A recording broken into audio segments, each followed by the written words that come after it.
L'inspiration, enfin pour moi, c'est très compliqué parce que je ne sais pas si c'est un problème d'énergie, tout simplement d'avoir envie de peindre, et l'énergie va se trouver son sujet, ou si c'est aussi un problème de sujet. Enfin, principalement un problème de sujet qui fait que l'énergie vient. Je n'arrive pas à savoir, et même au bout de 30 ans, je ne comprends pas. Mais globalement, c'est quand même le paysage qui m'inspire. Et puis le paysage me renvoie quelque chose qui est à l'intérieur de moi. C'est un peu un miroir. Les lieux ont une importance extrême. Alors peut-être parce que moi, ma peinture, elle est quand même beaucoup autobiographique. Quand en 83, je retourne dans mon pensionnat, dans la classe de 6e, là où j'avais été 20 ans auparavant pensionnaire, donc c'est un lieu clos, fermé, qui n'a pas bougé, et qui me fait faire une série d'une dizaine de grands tableaux. Le lieu en lui-même est chargé émotionnellement, et je dirais même qu'il me fait me rencontrer dans la peinture. Quand je pars en Italie, que je viens un an à Florence et que je fais cette promenade dans les collines toscanes, je pense qu'effectivement, là aussi, je bâtis une promenade finalement au long de laquelle moi je vais me retrouver. Prendre certains éléments qui me renvoient une scénographie, c'est un petit théâtre en fait, intérieur, quoi. Pour moi, c'est important de créer des plans. Des premiers plans, des plans intermédiaires et des plans qui sont au contraire, voilà, au fond. C'est presque physiquement une respiration. Donc dans ce sens-là, je me sens en rupture avec tout l'art moderne qui peint à 2 dimensions.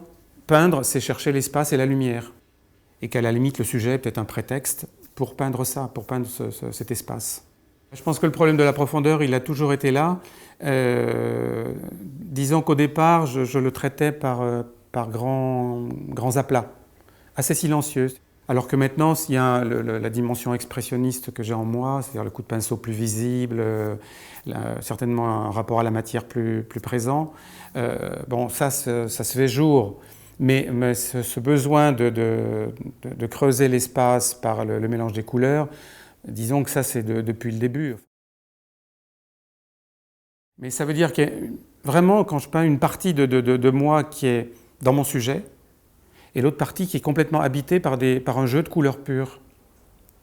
Et effectivement, je ne pense pas tellement au résultat que ça va donner, mais je sais que là, il faut que je travaille avec elle. Quand vous mélangez 3 ou 4 couleurs, selon la quantité que vous mettez, vous changez beaucoup de choses. Enfin, vous changez une tonalité, vous changez une...